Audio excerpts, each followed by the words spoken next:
मेरा नाम समीर है। मैं एक मेल सेक्स वर्कर हूँ। अगर आपने बीए पास फिल्म देखी है तो शायद आप मेरा दर्द महसूस कर सकेंगे। मैं भी मजबूरन जिस्म फरोशी की अंधेरी गलियों का हिस्सा बन गया। जब जब निकलना चाहा तो फिसल कर फिर वहीं पहुँच गया। सच पूछे तो मेल सेक्स वर्कर की दुनिया फीमेल सेक्स वर्कर की दुनिया से अलग है। लोग फीमेल सेक्स वर्कर के साथ होने वाले अन्याय के बारे में बात करते हैं, लेकिन कभी सोचा है कि मेल सेक्स वर्कर के साथ तो मर्द भी बलात्कार करते हैं और औरतें भी। हम तो बोल भी नहीं सकते। कौन यकीन करेगा हमारी बातों पर। मैं एक मिडिल क्लास परिवार से हूँ। 5 भाई बहन में सबसे छोटा हूँ, इसलिए अपनी बात मनवा लेता था। मुझे सनी देओल बहुत पसंद थे। दिमाग में यही था कि मुंबई जाकर सनी देओल बनना है। ग्रेजुएशन करने के बाद एक दोस्त के भरोसे मुंबई आ गया। उससे 10 साल से दोस्ती थी। रात का वक्त था। मैं बांद्रा स्टेशन पर उतरा और उसके घर मलाड जाने के लिए ऑटो लिया। घर पहुंचने पर उसने मेरी अच्छी खातिरदारी की। उसके बाद पूछने लगा, भाई ठिकाना कहाँ रहेगा? यह सुनकर मेरे होश उड़ गए। मैंने उससे कहा कि यार, मैं तो तुम्हारे ही भरोसे आया हूँ। इस पर उसने कहा कि नहीं, यह मुंबई है मेरी जान, यहाँ कोई किसी को नहीं रखता। रात हो चुकी थी। मुंबई मेरे लिए नया था। पूरी रात मैंने उसके घर के सामने एक पार्क में बैठकर बिताई। अगली सुबह एक लड़के ने मुझसे पूछा कि यहाँ ये से सामान लेकर क्यों बैठे हो। मैंने उसे पूरी कहानी सुनाई। वह कहने लगा, तुम मेरे साथ कुछ दिन रह सकते हो, लेकिन पैसे देने होंगे। मेरे पास कोई रास्ता नहीं था, सो मैं उसके घर चला गया। कुछ दिन भटकने के बाद मुझे टीवी सीरियल में काम मिला। उसमें मेरा काम मुँह पर मुखौटा लगाकर खड़े रहने का था। घर वालों का दबाव बढ़ रहा था कि तुम तो टीवी पर आ ही नहीं रहे हो। मैंने सोचा कि मैं यह सब करने के लिए तो मुंबई नहीं आया था। मैं उस घर की खिड़की से अक्सर एक लड़के को देखा करता था। वह कार में बैठता और सुर्खी पाउडर लगाकर सजने संवरने लगता। एक दिन वह सुबह मुझे दूध की दुकान पर मिल गया। मैंने उससे हाय हेलो किया। धीरे धीरे मेरी उससे बात होने लगी। मैंने उससे हर शाम सजने संवरने का राज पूछा तो उसने बताया कि वह पार्टी में जाता है। उसने उस शाम मुझे भी पार्टी में जाने का न्योता दिया। मैं उसके साथ पार्टी में चलने को राजी हो गया। वहाँ जाकर मैंने देखा कि वो दुनिया हम लोगों की दुनिया से अलग थी। वहाँ लड़के लड़कियाँ, ट्रांसजेंडर, गे, लेस्बियन सब थे। मुझे उस अजीबोगरीब माहौल में घुटन सी हुई। जिसके साथ मैं पार्टी में गया था उसने मुझसे कहा कि एंजॉय करो। सच पूछो तो मुझे वहाँ बहुत डर लग रहा था। आधी रात के बाद हम दोनों घर आ रहे थे। मैंने उससे कहा कि मुझे काम दिलवा दो। उसने कहा कि देखो, तुम पार्टी में डरे सहमे सुकड़े से बैठे रहे, ऐसे काम नहीं मिलता है। जहाँ तुम मेरे साथ गए थे वो काम पाने की पहली सीढ़ी है। यहाँ कुछ दिन बाद उसने मुझे एक आदमी के पास भेजा। मैं उसके घर गया। वो घर में अकेला था। काम की बात होने के बाद उसने मेरे कंधे पर हाथ फेरना शुरू कर दिया। मुझे बेड टच की फीलिंग आने लगी। शायद उसने खाने की किसी चीज़ में मुझे हल्का नशे जैसा कुछ दे दिया था। मुझे पता तो था कि मेरे साथ क्या हो रहा है, लेकिन मैं उसे रोक नहीं पा रहा था। विरोध करने पर उसने मुझसे कहा कि अरे यार, शरीर ही तो है, घिस थोड़ी जाओगे। फिर उसने मेरे साथ वो सब किया जिसे बलात्कार कहते हैं। लेकिन मैं तो मर्द हूँ ना, कहाँ जाता, किससे अपनी आप बीती कहता। उस दिन घर आने के बाद 4 दिन तक बंद कमरे में रोता रहा। आत्मग्लानि से भर गया कि या मैंने क्या कर डाला, मेरे साथ क्या हो गया। रोने धोने के बाद मुझे कुछ लोगों की बातें घंटियों की तरह कानों में गूंजने लगी कि ऐसा करना ही पड़ता है, यही काम करने की पहली सीढ़ी है। वैसे भी काम ना होने की वजह से मेरे भूखे मरने की नौबत आ गई थी। घर वापस जाना भी संभव नहीं था। एक दिन उसी आदमी का फ़ोन आया कि मैं उसके घर आ जाऊं। मुझे अब काम चाहिए था, सो उसके घर चला गया। इस दफ़ा हमारे बीच जो भी कुछ हुआ वो सहमति से हुआ। उस दिन मैंने वो सब होने के बाद उससे कुछ कांटेक्ट मांगे। उसने मुझे एक और आदमी का नंबर दिया। मैं उस नए आदमी को फ़ोन लगाकर उसके पास गया। वहाँ जाकर पता लगा कि उसे मेरे बारे में पहले से पता था। वह कहने लगा कि सुना है तुम काफ़ी अच्छा काम करते हो। चाय पानी करने के बाद उसने मुझे बेडरूम में चलने का इशारा किया। वहाँ पहले से एक और लड़का मौजूद था। उसने मुझे ग्रुप सेक्स के लिए कहा। मैंने मना कर दिया। मेरे लिए 3 मर्दों के बीच ग्रुप सेक्स करना संभव नहीं था। खैर वो लड़का उस आदमी के इशारे पर वहाँ से चला गया। फिर उस आदमी और मेरे बीच संबंध बने। उस आदमी को मैं इस काम के लिए बहुत पसंद था। वह कहता था कि तुम 24 घंटे यहीं रहो और मेरे साथ यह सब करते रहो। मुझे लगता था यह कैसे बीमार दिमाग के लोग हैं। जैसे मेरा शरीर वैसे ही इनका भी। हम दोनों की शरीर में सारे अंग एक जैसे हैं, तो उन्हें मेरे साथ कैसा मज़ा आता होगा। खैर मुझे काम मिलने से मतलब था। मैं उस आदमी के बुलाने पर बहुत दफ़ा उसके घर गया। हमारे बीच सहमति से संबंध बनते रहे। मैं इन लोगों की पार्टियों में भी जाने लगा। फिर मुझे पता लगा कि इन लोगों के व्हाट्सएप ग्रुप बने हैं। जब भी कोई नया लड़का आता है तो यह लोग उसे नए शिकार के तौर पर लेते हैं। सब लोग उससे संबंध बनाते हैं।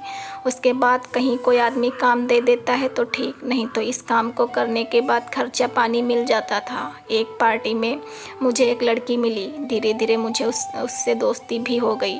मैंने उसे अपना दर्द बताया कि मैं यह सब करके थक चुका हूँ। उसने मुझे समझाया कि मैं जिस आदमी के पास जाता हूँ उसके इंडस्ट्री में बहुत अच्छे लिंक हैं। अब इतना हो चुका है तो कम से कम उससे कुछ अच्छे लिंक निकलवा लो।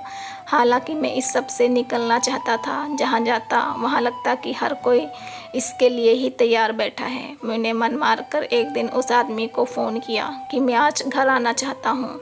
उसकी तो बाँछें खिल गई। मैं उसके पास गया। वो तो जैसे तैयार ही बैठा था। उसके बाद मैंने उससे साफ साफ 2 टूक शब्दों में बात कर कहा कि अब मुझे हर हाल में काम चाहिए। आप जो कहोगे मैं करूँगा। जहाँ बुलाओगे आ जाऊँगा। उस आदमी के साउथ की इंडस्ट्री में बहुत अच्छे लिंक थे। उसने मेरी इस बात के बदले मुझे ऐसे आदमी से संबंध बनाने के लिए भेजा जिसे न्यूड देखकर मैं डर गया। उसे फीमेल कहते हैं। फीमेल यानी ऊपर से औरत और नीचे से मर्द का शरीर। मैंने अभी तक फीमेल के बारे में सुना था, लेकिन देखा पहली दफ़ा था। उस आदमी ने मुझे कई आदमियों के पास संबंध बनाने के लिए भेजा और मैं भी आंखें बंद करके इस दलदल में बना रहा। आखिरकार उसे शायद मुझ पर तरस आया। उसने मुझसे पूछा कि साउथ में काम करोगे। मैंने हाँ कर दी। मुझे लगा कि अच्छा है कि मैं इस दलदल से निकल जाऊं।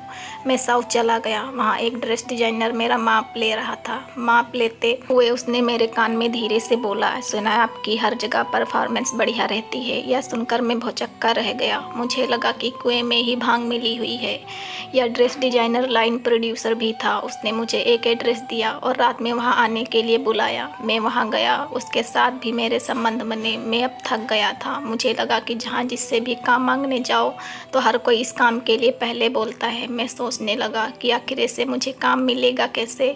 इस काम को मैं खुशी से नहीं करता था। मर्दों से संबंध बनाते वक्त मुझे अंदर से बहुत घिन और तकलीफ होती थी। मैंने महसूस किया कि ज़बरदस्ती इतना ज़्यादा सेक्स करने का असर मेरी शक्ल पर भी दिखाई देने लगा है। मैं थक जाता था कि बस अब और नहीं, लेकिन कोई रहम नहीं करता था। अब थक गया था। मुझे साउथ की उस फिल्म की सेट पर एक बुजुर्ग आदमी भी मिला। एक दिन उसने मुझे अपने घर बुलाया। उसने मुझसे कहा, यहाँ बहुत सारे तुम्हारे जैसे लड़के आते हैं। उन्होंने मुझे खाना खिलाया और कहने लगे, चले जाओ यहाँ से, हो सके तो इन लोगों की दुनिया से दूर चले जाओ। उनकी बातें सुनकर मैं छोटे बच्चे की तरह रोने लगा। उनसे कहा, यह सब करने को मन नहीं करता है, लेकिन कोई रास्ता नहीं मिल रहा है। उन्होंने कहा कि कितने दिन काम नहीं मिलेगा, महीने, 2 महीने, 6 महीने, लेकिन तुम इन लोगों की दुनिया से निकल जाओ, फ़ोन नंबर बदल लो। मैं साउथ से फिर से मुंबई वापस आ गया। मुंबई आने के बाद एक प्रोडक्शन हाउस से दूसरे प्रोडक्शन हाउस काम के लिए धक्के खाता रहा। पैसे की तंगी थी। कभी लगता इनमें से किसी को फ़ोन करूं। नंबर डायल करते करते रुक जाता था कि नहीं, अब इस दलदल में नहीं जाना है। एक दिन एक प्रोडक्शन हाउस के बाहर मुझे वो आदमी मिल गया जिसने मुझे साउथ भेजा था। मुझे देखकर कहने लगा, अरे तू कहाँ है। मैंने उससे कहा, मेरी दादी की मौत हो गई थी सो दिल्ली गया हुआ था उससे मिलने के लिए। अब पैसे की तंगी गले तक आ गई थी। दिमाग फटने लगा कि क्या करूं। इन लोगों के ग्रुप की एक औरत का मसाज पार्लर था। मैंने उस औरत को फ़ोन लगाकर उससे नौकरी मांगी। उसने मुझसे कहा, मुझे रजिस्ट्रेशन के 3000 रुपये जमा करवा करवाने होंगे और 15 दिन की मसाज ट्रेनिंग लेनी होगी। उसने मुझे बताया कि क्लाइंट के आने पर बाहर लाइन में खड़े हो जाना, जो तुम्हें चुनेगी तुम उसके साथ केबिन में चले जाना। पहले 4-5 दिन वहाँ रईस औरतें आई, लेकिन किसी ने भी मसाज करने के लिए मुझे नहीं चुना, बल्कि दूसरे लड़कों को चुना। मुझे यहाँ भी निराशा होने लगी। तब उस औरत ने मुझसे कहा कि जल्दी ना करो, कोई ना कोई आएगी। करीब 1 हफ्ते बाद एक औरत ने मसाज के लिए मुझे चुना। 35 से 38 साल के बीच उसकी उम्र होगी। मैं उसके साथ अंदर केबिन में चला गया। मसाज करते करते वह स्मोच करने लगी। मैं इस पोजीशन में किसी औरत के साथ पहली दफ़ा था। सच पूछो तो मुझे भी अच्छा लग रहा था। हम दोनों घंटों एक दूसरे को चूमते रहे। उसने मुझे घर आने के लिए कहा। मेरा उसके घर जाने का 10,000 रुपये तय हुआ। अगले दिन मैं उसके घर गया। वह औरत अमीर थी, उसका पति विदेश में रहता था। उसके आलीशान घर में उसके अलावा उसका एक महंगा कुत्ता था। महिला जालीदार नाइटी पहनी हुई थी।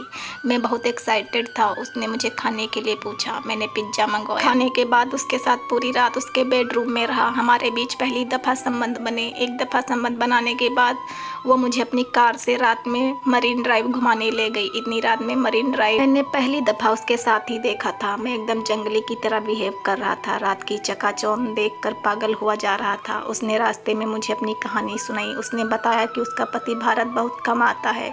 उसे शक है कि उसने वहाँ दूसरी शादी कर ली है, लेकिन वह उसके लिए पैसे कोई कमी नहीं छोड़ता है। और उस औरत के पास इतना पैसा था कि मैं बयां नहीं कर सकता। वह मुझे यह सब बताते हुए लगातार रो रही। हम घर पहुँचे। उसने अपने लिए एक पेग बनाया और हमने फिर से एक दूसरे के साथ बेडरूम में अच्छा वक्त बिताया। सुबह उसने जाते हुए मुझे खुश होकर 10,000 की बजाय 15,000 रुपये दिए। मेरे और उस औरत के बीच 7 महीने तक यह सिलसिला चलता रहा।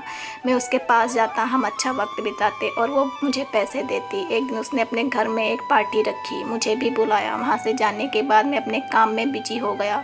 उस महिला से मेरी बात नहीं हुई। एक दिन मैंने उसे फ़ोन किया और मिलने के लिए कहा। मैंने उसे बताया कि मुझे उस दिन की किट्टी पार्टी में आई फला औरत से मिलना है। उसने कहा ठीक है, तुम जहाँ कहोगे मैं तुम्हें भेज दूँगी, लेकिन शर्त है कि तुम दुनिया में कहीं भी रहो, लेकिन जब भी मैं तुम्हें बुलाऊँगी तुम्हें मेरे पास आना होगा। बदले में मैं तुम्हें पैसे की कमी नहीं होने दूंगी। मुझे तो पैसे चाहिए थे। मैंने भी वादा किया मेरा परफॉर्मेंस हमेशा अच्छा रहेगा। उसने मुझे उस औरत का फ़ोन नंबर दे दिया। मैंने उस औरत को फ़ोन किया। उसने मुझे एक जगह बुलाया। तय समय के मुताबिक मैं वहां पहुंचा। देखा कि वहां कुल 3 औरतें थी। वे ग्रुप सेक्स चाहती थी। तीनों ने जैसा चाहा मेरे शरीर के साथ किया। बस उस रात मेरे प्राण नहीं निकले। एक दफ़ा तो मैंने हाथ जोड़ दिए। मैं थक कर पस्त होकर लेटा रहा। उनका जो मन चाहा वह मेरे शरीर को उधेड़ती रही। सुबह होने पर उन्होंने मुझे 25,000 रुपये दिए। मुझे इस तरह रईस औरतों से जो भी पैसे मिलते मैं उन्हें जमा करता रहा। फिर मैंने अपने जमा किए पैसों से एक कमरे का फ्लैट खरीदा। मैं अपने घर पर ठीक ठाक पैसे भेजता रहा। अब मुझे कई जगह काम भी मिलने लगा था। अमीर औरतें मेरी क्लाइंट थी। मुझे एक रात के 10,000 से 25,000 रुपये तक मिल जाते थे।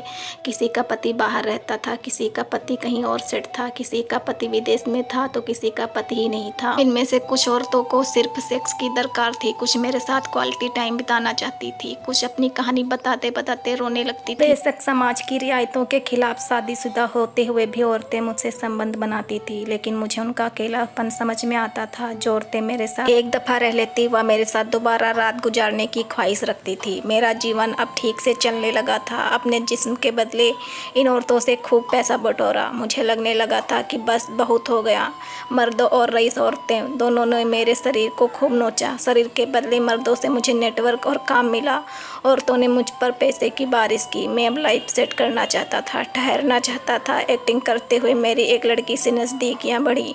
मैंने उसे अपने बारे में सब बता दिया। हम दोनों 3 साल से एक साथ रह रहे हैं और अब शादी करने जा रहे हैं। मर्दों और औरतों ने बराबर मेरा दोहन किया, लेकिन यह सब औरतों के साथ होता तो उनके अधिकारों और अन्याय को लेकर हाई तौबा मच जाती। हम तो ऐसा होने पर चीख भी नहीं सकते। हमारा दुख इसलिए दुख नहीं है क्योंकि हम मर्द हैं। कोई यह नहीं समझता कि हमारा भी शरीर है, इमोशंस हैं, जज्बात हैं। मर्द का दर्द कोई नहीं समझता।